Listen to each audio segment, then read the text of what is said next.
نحمده ونصلي على رسوله الكريم أما بعد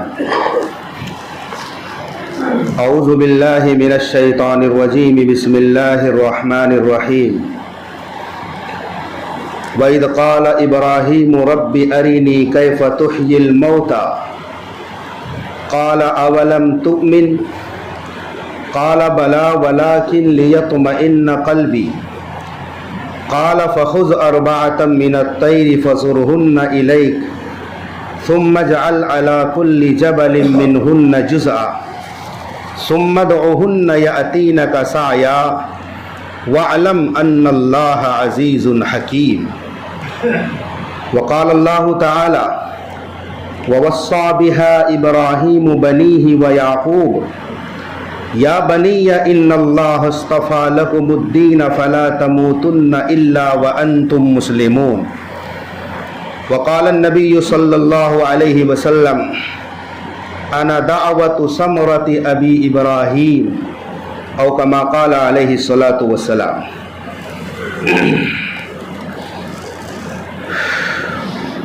معزز حضرات سامعین کرام، حضرت ابراہیم علیہ السلام برگزیدہ پیغمبر ہیں،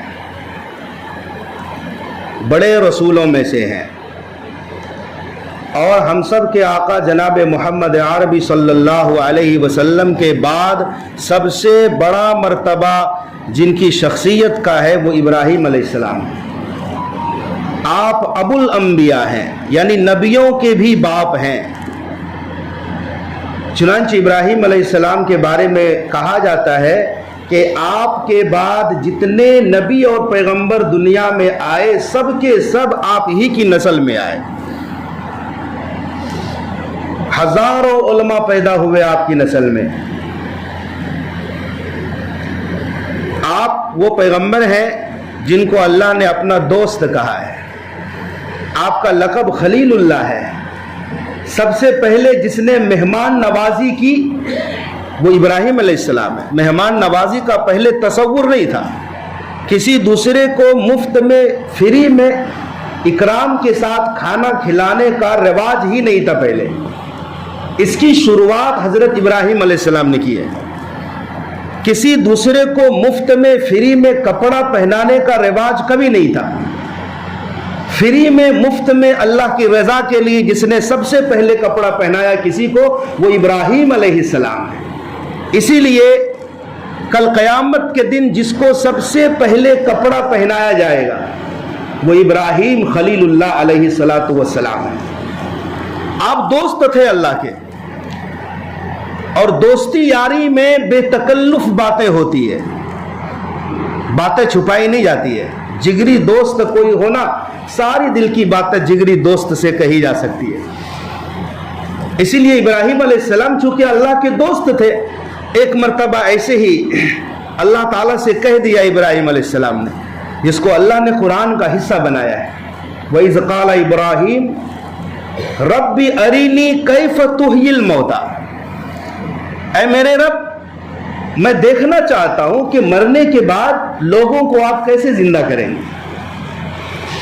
حالانکہ ابراہیم علیہ السلام کو یقین تھا، ایمان تھا کہ مرنے کے بعد زندہ ہونا ہے. کیفیت کو، پروسیس کو سمجھنا چاہتے تھے ابراہیم علیہ السلام. نوعیت کیا ہوگی، کیسے آپ زندہ کریں گے. ایک آدمی مر گیا، اعضاء جسم مٹی میں تبدیل ہو گئے، ذرہ بھی نہیں بچا ہے، صدیاں گزر گئی، تو آپ کیسے زندہ کریں گے، کیا نوعیت کیفیت ہوگی. ربی ارینی کیف تحیی الموتى، اے میرے رب مجھے دکھا دیجئے کہ آپ کیسے مردے کو زندہ کریں گے.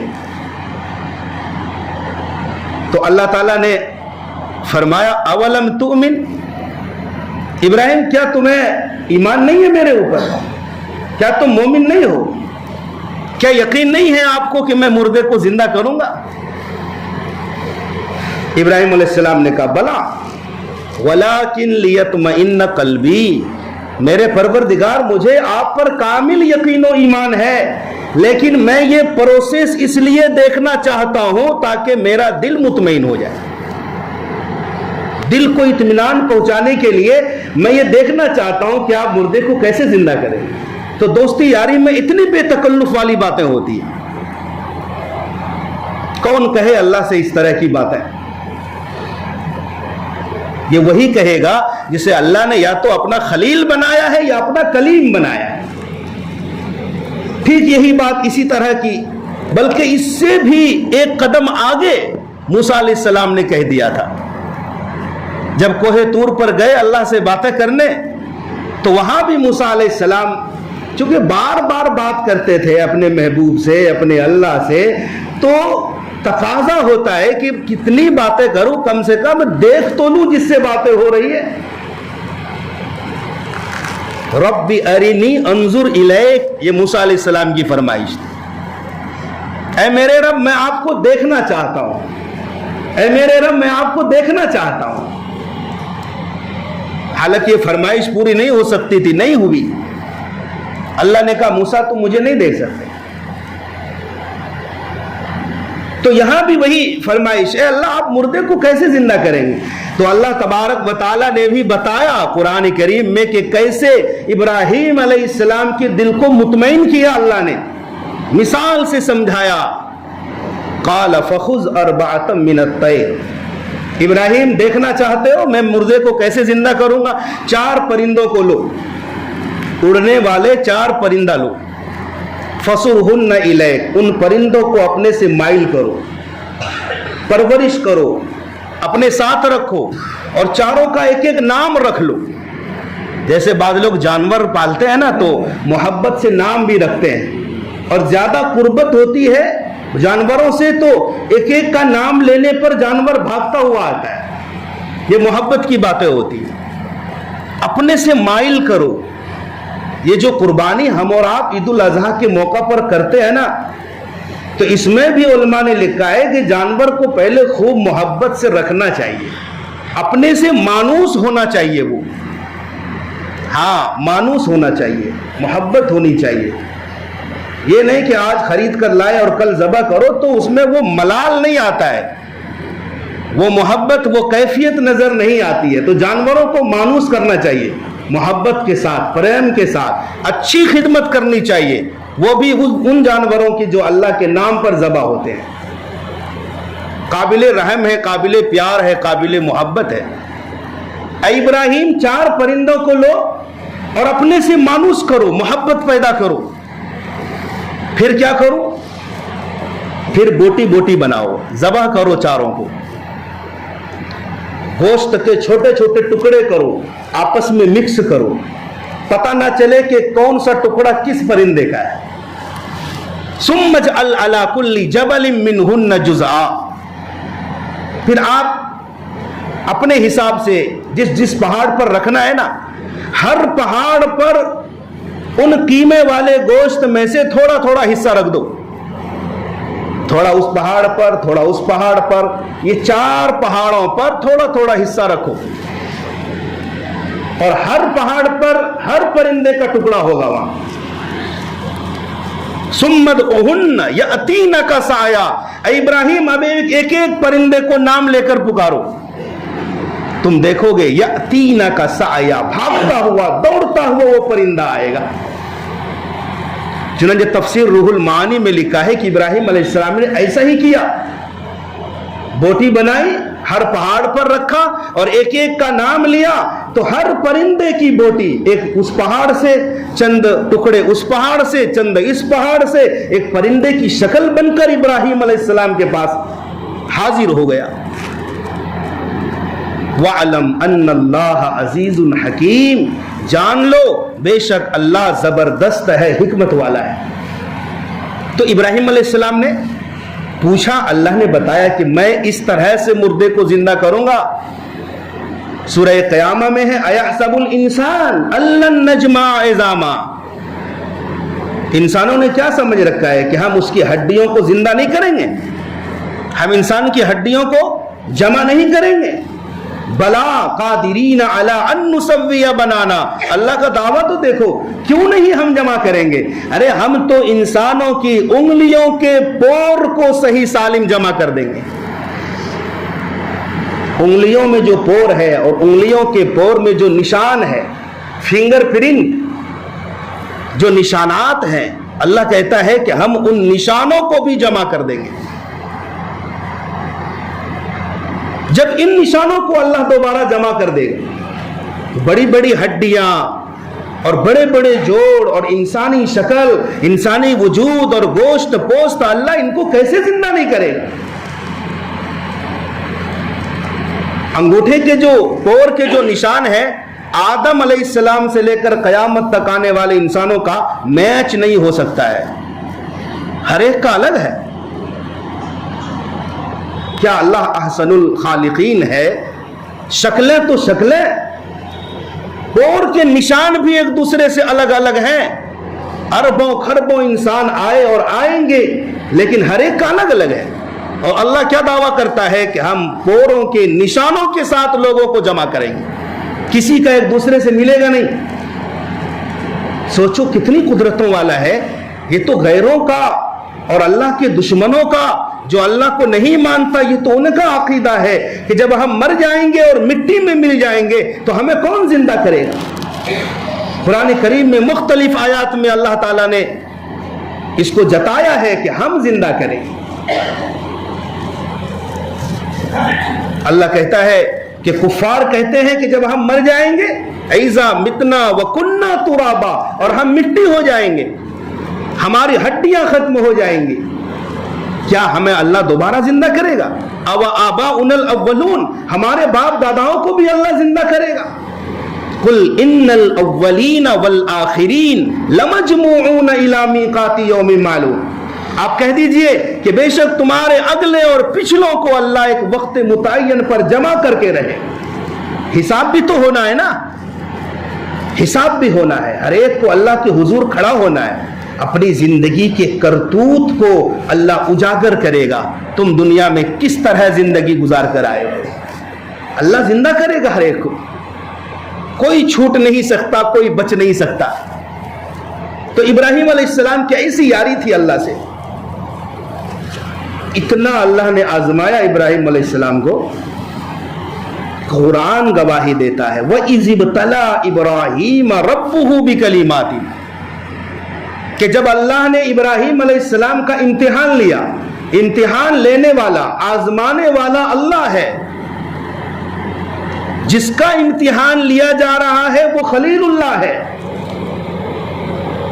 اتنی بڑی ذات، اور ابراہیم علیہ السلام کو آزمایا اللہ نے، فَأَتَمَّهُنَّ، اللہ نے ان تمام امتحانات میں حضرت ابراہیم علیہ السلام کو کامیابی دی۔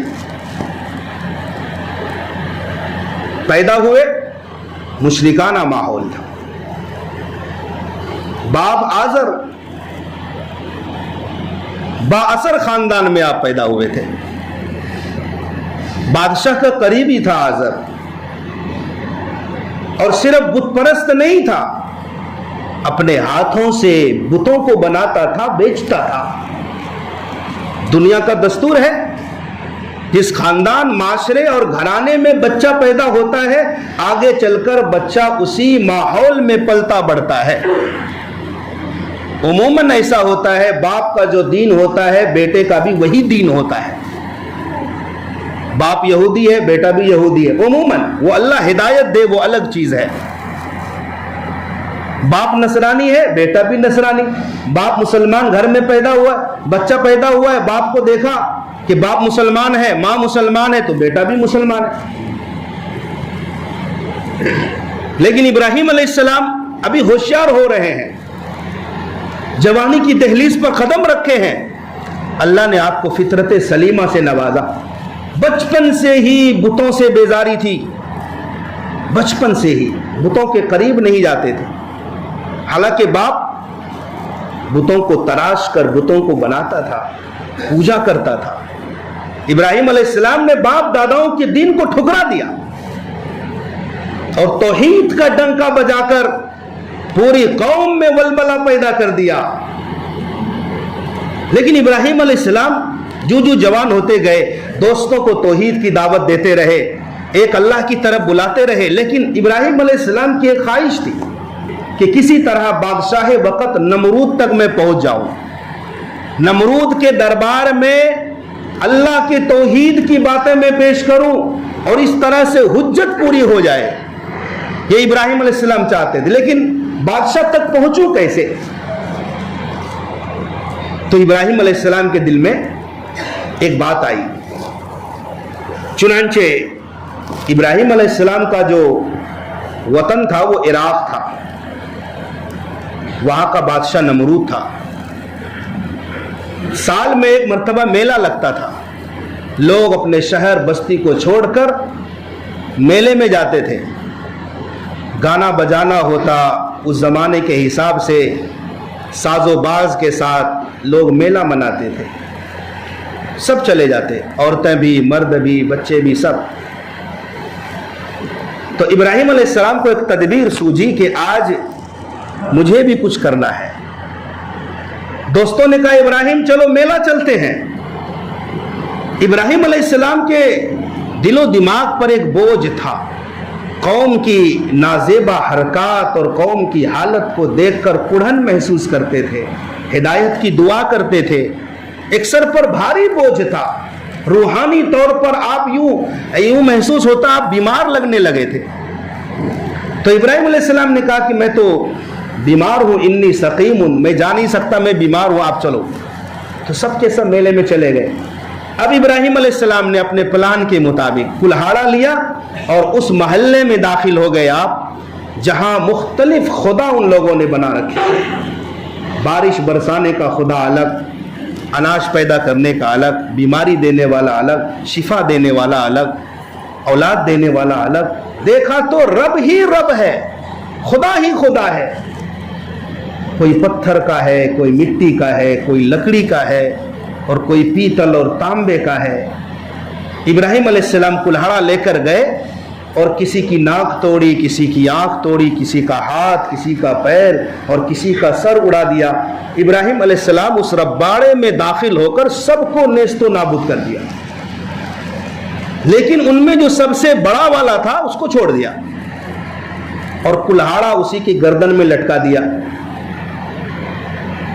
ابراہیم علیہ السلام اپنے گھر چلے آئے۔ ادھر جب میلہ ختم ہوا، لوگ آ رہے تھے، تو بادشاہ وقت نے کہا کہ سب سے پہلے ہم سب اپنے خداؤں کے پاس جا کر سلامی پیش کریں گے، تبھی اپنے اپنے گھروں کو لوٹیں گے۔ چنانچہ جب لوگ رباڑے کے اندر داخل ہوئے تو وہ لوگ کیا سلام کرتے، خدا لوگ خود سلامی میں پڑے ہوئے تھے، سب بکھلا گئے، غصے سے لال پیلے ہو گئے۔ نمرود نے کڑک آواز میں کہا من فعل ھذا بآلہتنا انہ لمن الظالمین، ہمارے خداؤں کے ساتھ کس نے یہ حرکت کی ہے، جس نے بھی یہ حرکت کی ہے وہ بڑا ظالم ہے۔ پھر کیا تھا، پورے شہر میں، پورے علاقے میں یہ آواز گونجی۔ ایک شخص نے کہا حضور جان بخشی جائے تو میں عرض کروں، کیا؟ کہا مجھے لگتا ہے کہ یہ ابراہیم علیہ السلام کی سازش ہے، یہ ان کی حرکت ہے، کیونکہ ہمارے خداؤں کے بارے میں اکثر ابراہیم بولا کرتے ہیں۔ نمرود کو پہلے سے ہی شک تھا کہ نمرود کو دربار میں بلا کر لاؤ۔ آج ابراہیم کو دربار میں بلاؤ، آج ایسی سزا دوں گا کہ ابراہیم بھی یاد کرے۔ ابراہیم علیہ السلام تو سوچ ہی رہے تھے کہ کسی طرح دربار میں پہنچ جاؤ۔ وزراء بلائے گئے، قریبی اور دور کے لوگوں کو، دانشوروں کو بلایا، مجمع کھچا کھچ بھرا ہوا تھا۔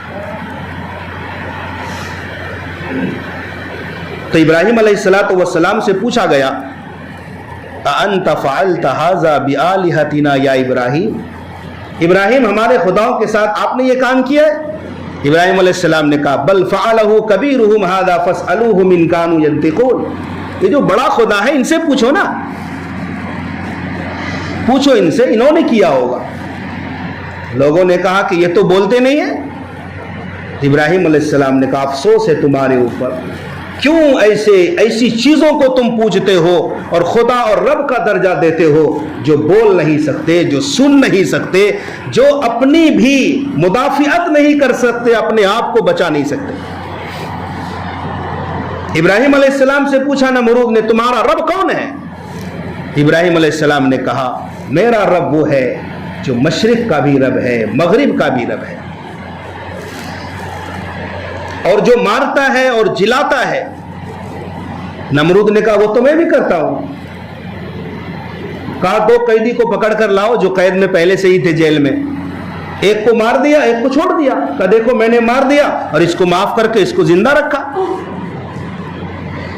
تو نمرود نے مارنا اور جلانا اس کو سمجھا، تو ابراہیم علیہ السلام نے کہا فَإِنَّ اللَّهَ يَأْتِي بِالشَّمْسِ مِنَ الْمَشْرِقِ فَأْتِ بِهَا مِنَ الْمَغْرِبِ فَبُهِتَ الَّذِي كَفَرَ۔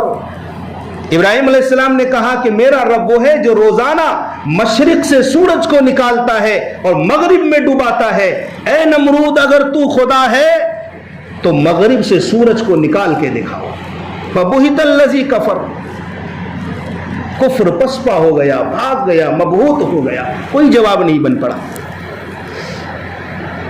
جو باطل ہوتا ہے جب باطل سے جواب نہیں بن پاتا، کفرستان سے کوئی جواب نہیں ملے گا تو پھر وہ ظلماً حملہ کرے گا، حق کو دبانے کی کوشش کرے گا۔ لوگوں نے کہا نہیں نہیں ابراہیم کو سزا ملنی چاہیے، ہم اپنے معبودوں کا اپنے خداؤں کا بدلہ لیں گے۔ کیا بدلہ لوگے؟ یہ فیصلہ ہوا نمرود کے دربار میں کہ ابراہیم کو آگ میں ڈالا جائے۔ وہ لوگ آگ کی بھی پرستش کرتے تھے، ایسی آگ جلاؤ ایسی آگ جلاؤ کہ اس کی مثال نہ ہو۔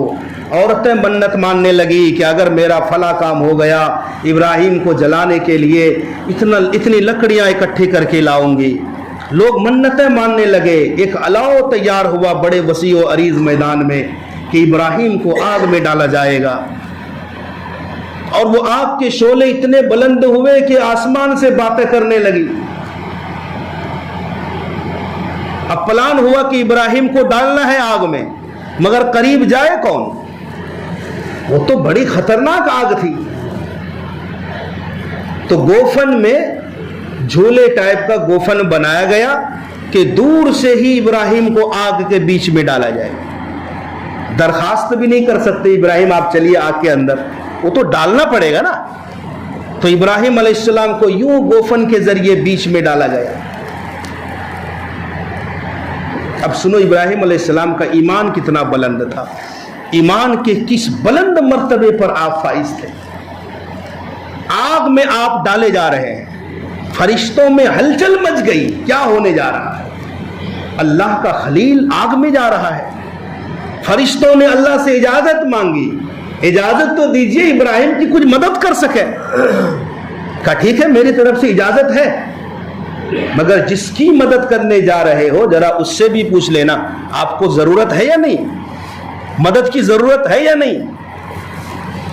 ٹھیک اسی طرح جس طرح ہمارے اور آپ کے آقا جناب رسول اللہ صلی اللہ علیہ وسلم کو طائف میں جب لوگوں نے پتھروں کی بارش کی، آپ لہو لہان ہو گئے، تو فرشتوں نے اللہ سے کہا کہ ہم مدد کرنا چاہتے ہیں، آپ اجازت تو دیں۔ اللہ نے کہا اجازت ہے، لیکن جن کی مدد کرنے جا رہے ہو ذرا ان سے پوچھ لینا آپ کو ضرورت تو نہیں مدد کی۔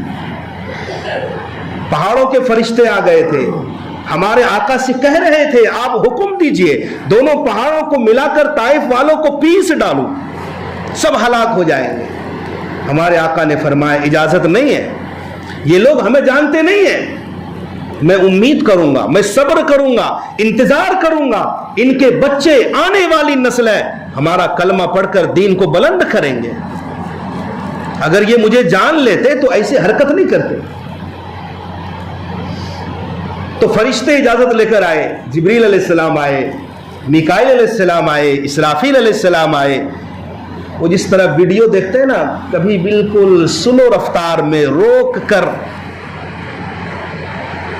تو ابراہیم علیہ السلام آئے، اے خلیل اللہ آپ کو میری ضرورت ہے، آپ ایک حکم دیں آپ کو بجھا دوں گا۔ اسرافیل علیہ السلام نے کہا آپ کو بجھا دوں، میکائیل نے بھی کہا آپ کو بجھا دوں، آپ ایک حکم دے دیجئے۔ ابراہیم علیہ السلام نے کہا کس سے پوچھ کر آئے ہو؟ کسی سے پوچھے ہو؟ کہا اللہ سے پوچھ کر آئے ہیں۔ کہا اچھا اللہ سے پوچھ کر آئے ہو، کیا اللہ کو میری حالت کی خبر ہے یا نہیں؟ کہا اللہ تو دیکھ رہا ہے۔ کہا جاؤ جبرائیل، میکائیل، اسرافیل، مجھے تم سب کی کوئی ضرورت نہیں ہے، میں خلیل جانوں یا میرا رب جلیل جانے۔ تب کیا ہوا؟ اللہ نے ایسی مدد کی کہ بیچ میں کسی کو نہیں رکھا، نہ فرشتے کو، نہ انسان کو، نہ کسی مخلوق کو نہیں۔ اللہ اب ڈائریکٹ آگ کو حکم دے رہا ہے، قلنا یا نار کونی بردا وسلاما علی ابراہیم، کہ اے آگ میرے خلیل ابراہیم کے لیے ایئر کنڈیشن کمرہ بن جا۔ بیچ میں کسی کو نہیں رکھا، ڈائریکٹ آگ کو حکم دیا۔ اور لوگوں کے لیے جلانے کا کام کرنا کہ لوگ قریب نہ آئے، لیکن میرے خلیل کے لیے بالکل ٹھنڈا موسم بن جا، نہ زیادہ سردی ہو نہ زیادہ گرمی ہو۔ آگ بھی اللہ کا حکم مانتی ہے، یہ تو مخلوق ہے اللہ کی، اسباب میں کچھ نہیں رکھا، اسباب میں نفع نقصان اللہ رکھتا ہے، یاد رکھو۔ ایک ہی بیماری ہے اور ڈاکٹر نے ایک ہی بیماری دو شخص کو ایک ہی طرح کی دوائی دی ہے، اور بسا اوقات ایسا ہوتا ہے ایک کو فائدہ ہو رہا ہے ایک کو نقصان ہو رہا ہے۔ کیا مطلب ہے؟ دوائی میں شفا نہیں ہے، ہرگز نہیں ہے۔ اگر دوائی میں شفا ہوتی تو دونوں مریض ٹھیک ہو جاتے۔ دوائی میں شفا اللہ کی طرف سے آتی ہے، ہاں دوائی میں شفا اللہ کی طرف سے، تو آگ میں جلانے کی صلاحیت ہے، لیکن اللہ چاہے وہ صلاحیت ختم کر دے۔ اب لوگ دیکھ رہے ہیں کہ ابراہیم تو مزے لے رہے ہیں، آگ میں جنت سے کھانا آ رہا ہے، نہ آپ کے کپڑے گندے ہو رہے ہیں، نہ جل رہے ہیں، آپ صحیح سالم ہیں، بالکل جنتی مزے لے رہے ہیں آپ۔ بعضوں نے کہا کہ 40 دن تک آگ جلتی رہی، بعضوں نے کہا چند دن تک آگ جلتی رہی۔ آپ جب باہر آئے تو لوگوں نے جان لیا کہ آپ کے اندر کوئی عجیب پاور ہے کہ آپ کے اندر آگ نے اثر ہی نہیں کیا۔ اللہ کا کتنا بڑا امتحان تھا۔ بے خطر کود پڑے آتش نمرود میں عشق، آج بھی ہو جو براہیم سا ایما پیدا، آگ کر سکتی ہے انداز گلستہ پیدا۔ اللہ نے اور بھی بہت سارے امتحان لیے ہیں۔ اللہ تعالی ہم سب کو ابراہیم علیہ السلام کی ملت پر چلنے کی توفیق عطا فرمائے۔